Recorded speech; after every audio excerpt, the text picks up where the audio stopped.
Each of you has made unique contributions to your communities, either as a volunteer or through your daily work. You go above and beyond in your dedication and service to others, and devote your time and energy to making your communities better, more dynamic, more caring, more inclusive. You inspire us all by example. People who run food banks, museums, social enterprises, hospital auxiliaries, choirs, recycling depots, people who lead and who give back to their communities year after year. Melanie Cadden teaches and models to her employees at Coco Cafe that there is no such word as can't.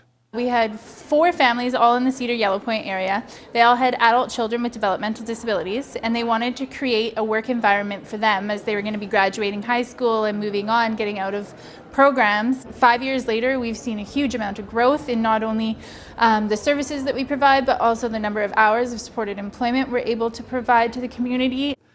He's made a lasting difference through his accomplishments in public broadcasting, arts administration, and non-profit governance, while always mentoring the next generation of musicians and arts administrators. Well, I just love music, and I've been involved in music organizations since I was a child. It's a quality of life issue for me. Ravneet made her mark as a youth leader who contributed to a program that not only helps students in school, but also offers opportunities to lead them to their passions in life. I feel very, very proud. I feel very proud of what our students have been able to accomplish, all the community work that they've done, the scholarships that they've won, and just whenever I walk into any of our locations, just seeing that smile on students' face and having those conversations. With an unwavering support for the process of reconciliation and a strong commitment to ensuring Indigenous students have access to relevant and positive post-secondary opportunities, Ralph has changed the landscape for hundreds of youth leaving care. If we can feed the forces of inclusion in our community, then we're going to be a better community. And this is one of those ways we can reconcile and build and starve those forces of exclusion. Fred Robbins works to ensure the memory of residential schools endures.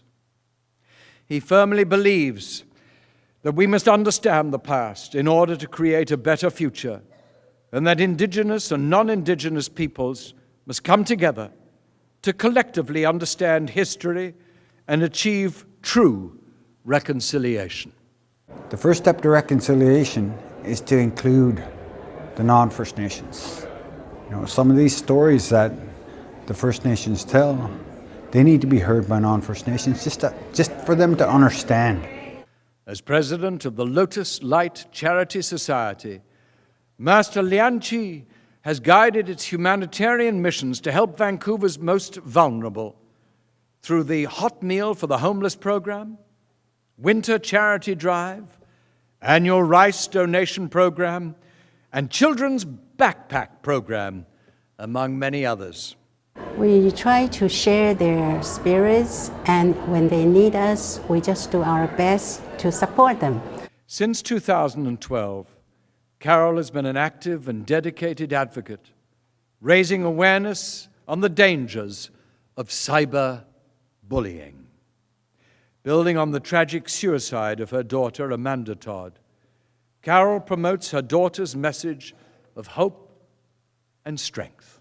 Carol created the Amanda Todd Legacy Society in honor of her daughter's memory to recognize the uniqueness within each person. It was really important that she gain a voice back because her dream, her vision, was to make sure that the bullying stopped and the cyberbullying stopped and the harassment stopped. I will continue to be her voice. We're fortunate to have the freedom to advocate positive change, challenge social issues, protect the environment, and advocate for those who oftentimes may not be in a position to advocate for themselves. Now, today, the BC Achievement Foundation is proud to be introducing a new award, the Mitchell Award. It is named in honor of Keith Mitchell, QC, who was the Foundation's founding chair and guiding light for 13 years. A leader by example and a mentor at heart, Keith brought clarity to the role of the Foundation in its mission to celebrate excellence in British Columbia. I am delighted to announce that the 2017 inaugural recipient of the Mitchell Award is George Laverock. We are really blessed in our province to have wonderful, wonderful people living here. This is who we are. This is what makes us British Columbians. It makes us Canadians. Makes us want to do better, to live better, to do better for a fellow man. That's what this is all about. And on behalf of all grateful British Columbians, I thank all of today's Community Achievement Award winners for the positive effect in promoting the kind and compassionate community that is British Columbia. Thank you for working always to build healthy communities with healthy people on healthy land.